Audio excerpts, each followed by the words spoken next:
a feeling some of you are here for this one.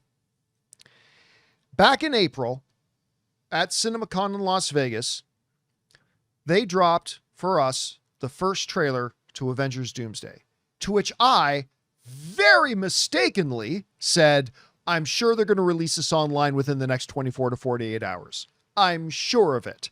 And when it didn't, I was wrong again when I said, I'm sure within the week they'll drop it. May, June, July. Well, you only had to wait 3 months. But today, it happened. The trailer for Avengers Doomsday finally arrived. And some of you guys might remember that Rob and I had a little bit of a debate as to whether or not when they did drop the trailer, whether it would be the one they showed us at CinemaCon or not. Rob thought it would be a new one. I said I think it was going to be the one they showed at CinemaCon. Just so you know, it is indeed the one they showed us at CinemaCon. I think there might have been a couple of minor little tweaks to it. Perhaps, maybe. But generally speaking, it was the same one that we got. And I have a couple of thoughts on it. And I'm trying to remember back 3 some odd months ago to my initial first feelings of it and reaction. So here's a couple of my thoughts. I think take the Avenger Doomsday part out of it. How did I feel about this as a movie's first trailer? I think it was a very solid first trailer for a movie. Remember, we live in an era now where first trailers usually don't give you too much. They just set the tone, give you a general idea. And then once you get into the second and third trailers, they dive a little bit more into the meatiness of the movie to give you a fuller picture of what the movie's about and what the main kind of plot pillars are going to be.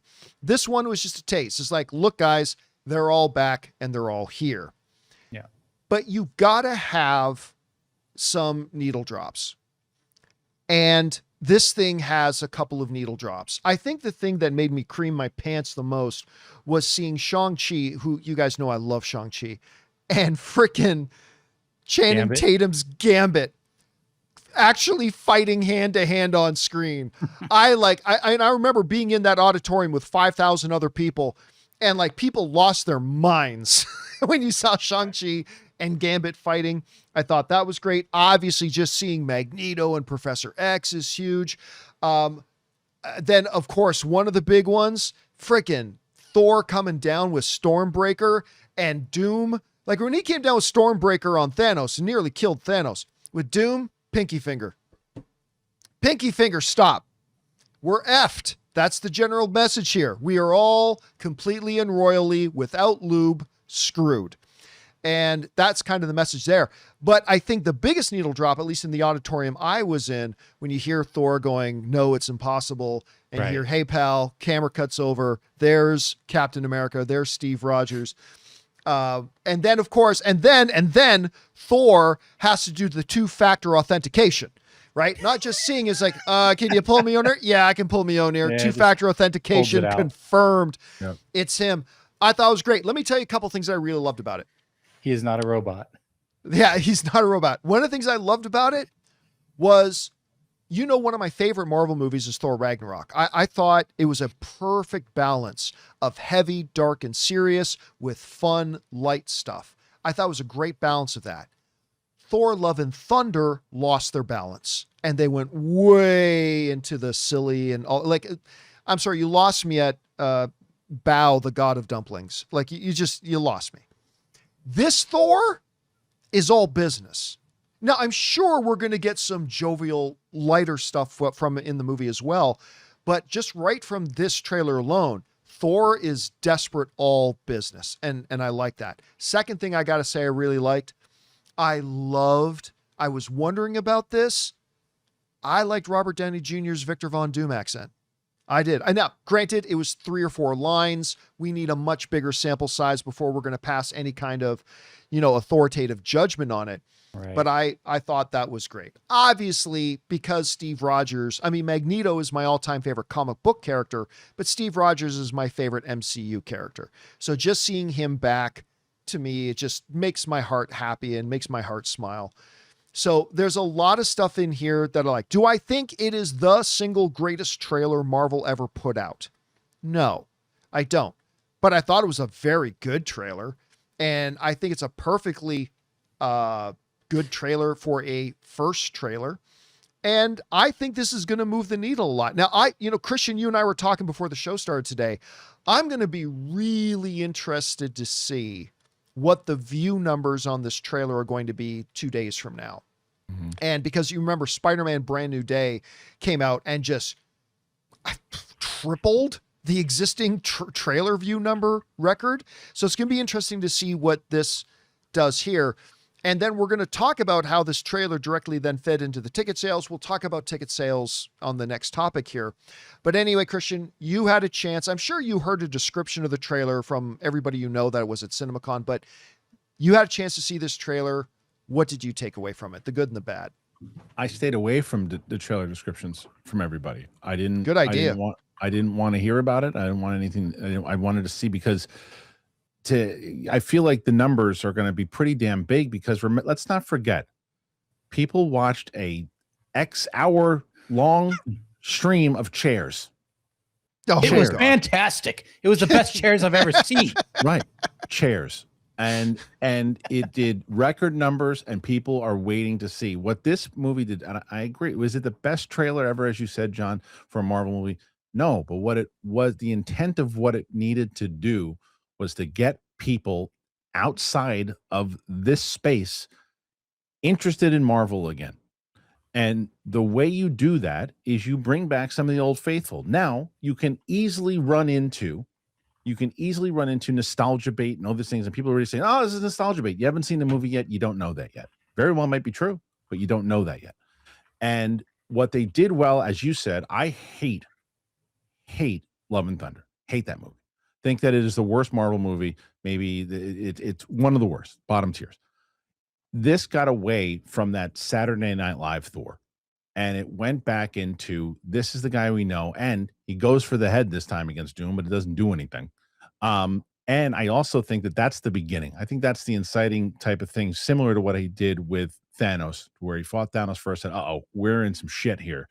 And now he's got to go recruit people. Says we're starting to build in. And this is what I also like about the idea of like all these like minuscule arguments that we've been having inside of this MCU over the last couple of years within these characters. He's like, let's stop that. This isn't important. We have a bigger threat now. But what you need to do and what you have to establish, and maybe it's in the next trailer, you have to establish why, just because he's Doom, why am I scared of Doom? Why do I think that he's a bigger threat than Thanos, who I was terrified of? Why am I scared of him? They need to set that up.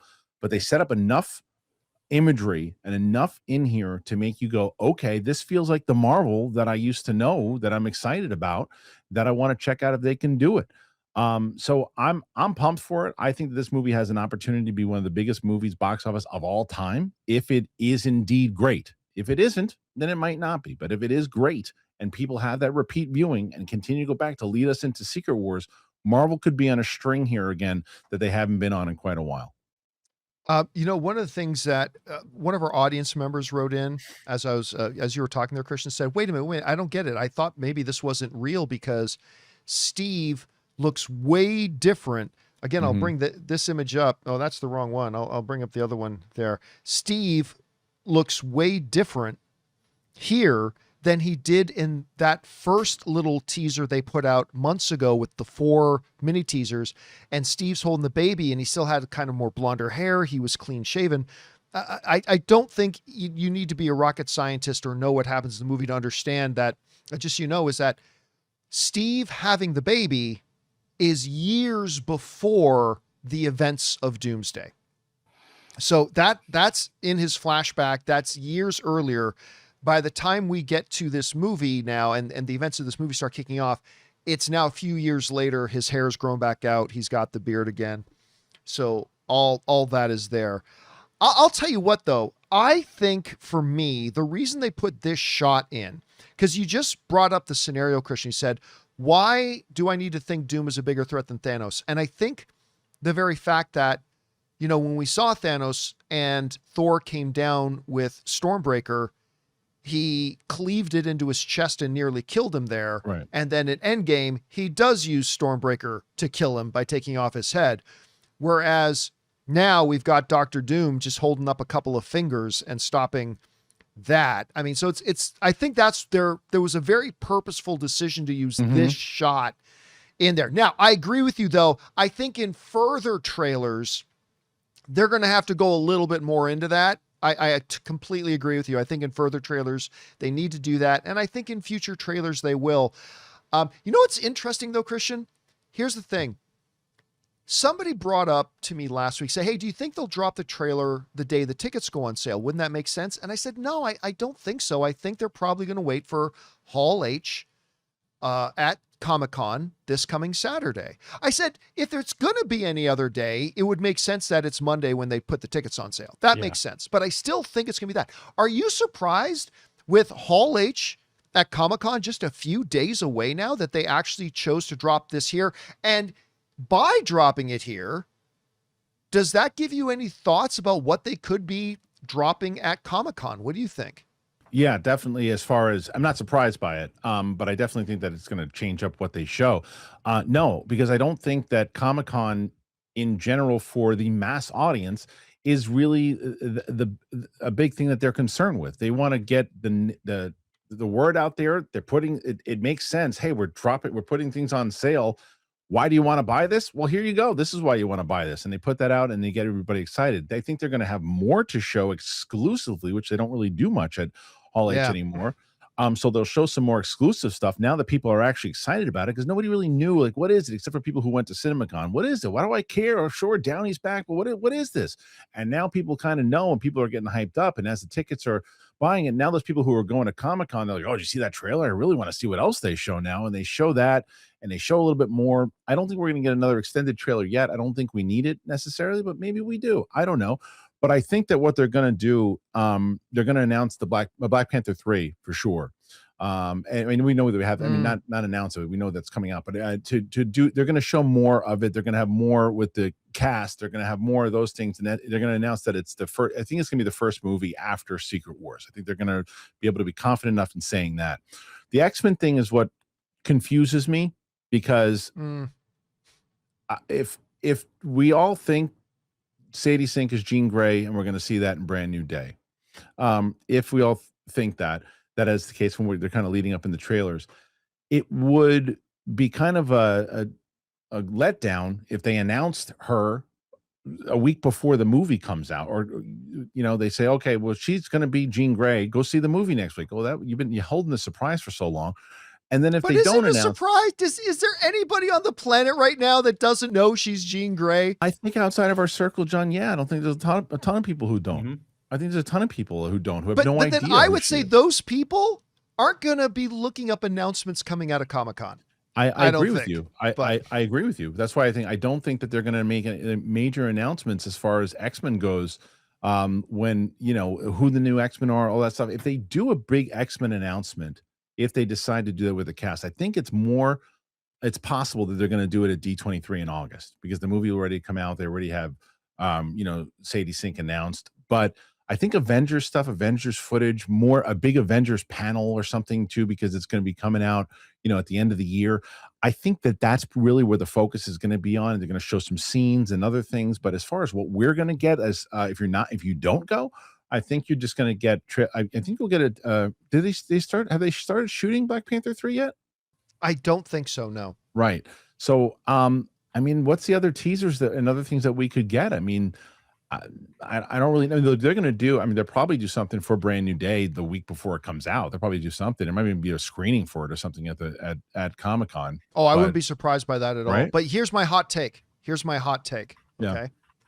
Number one, I think you're right. I just had a conversation with somebody about this the other day, and I used to think the opposite, but they convinced me, and now you've just further convinced me.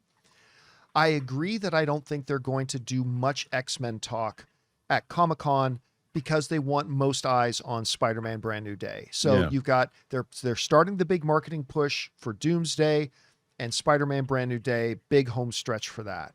I totally see that. Here's my hot take. And I'm not the only one in the world to have guessed this, but this is my guess. I think they announce their mic drop at Hall H this year is going to be announcing a secret project that comes out between Doomsday and Endgame.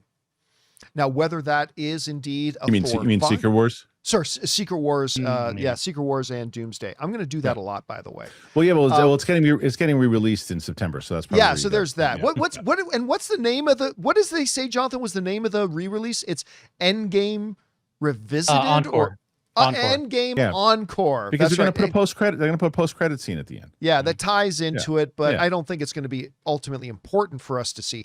But I think that their big thing is going to be they announce a secret project. Again, I have no insider information on this. This is just me speculating as a fan. I think they're going to announce a secret project that's going to be releasing, whether that's a Doctor Strange 3 or whether that's I can't really see it being Shang-Chi since the director is working currently on other things, specifically Spider-Man. But I think there's that. And you know what? I think you're absolutely right, Christian. I think they talk Black Panther 3. I think Denzel Washington comes out on stage. Maybe they announce a new T'Challa. I don't know, but I think that. By the way, are you going to Comic-Con this year? Yeah, I'm retired. Yeah, I figured. Yeah. I wasn't going to go, but Anne really wants to go now. So we're probably going to run out there for a day. I think we're going to run out there for a day. I got to say this though, guys, seriously, the thing I've always loved about Comic-Con going all the way back to the days, Christian, when we used to take whole crews down there. Mm-hmm. The after parties. Oh, the best. Well, the after parties are always great too, but there is something I believe inherently great for the soul. Being around 200,000 people who are just happy. Yeah. COVID. Like I used to love just even being in downtown San Diego in the gas lamp when you got all these people, perfect strangers, high-fiving each other, complimenting each other on their cosplay. A lot of these people saved up all year to make this trip down to San Diego, and everybody's happy and everybody's having a good time and everybody's celebrating. And I always found by the end of Comic-Con, we'd be exhausted. I mean, all of us, Jonathan, we'd all be exhausted. But I remember I feel like a part of my soul got nourished by being there. Kind of the same thing I had by going to the World Cup soccer game. There was just something It's fun. nourishing for the soul. So I think that's why There I'm was kind of always- looking forward to going there. Always more fun on the street surrounding Comic-Con Then than in the floor. convention center. Yeah, Yeah, it's more for sure. fun out on the street. I completely agree. Anyway, guys, question is for you. What do you think about this? The trailer for Avengers Endgame has now dropped. I think it's a great trailer. Not the greatest one they've ever done, but I think it's a really great first trailer. We'll see what the numbers are going to be in a few days. Whatever you guys thought about it, jump down to the comment section below and let us know your thoughts.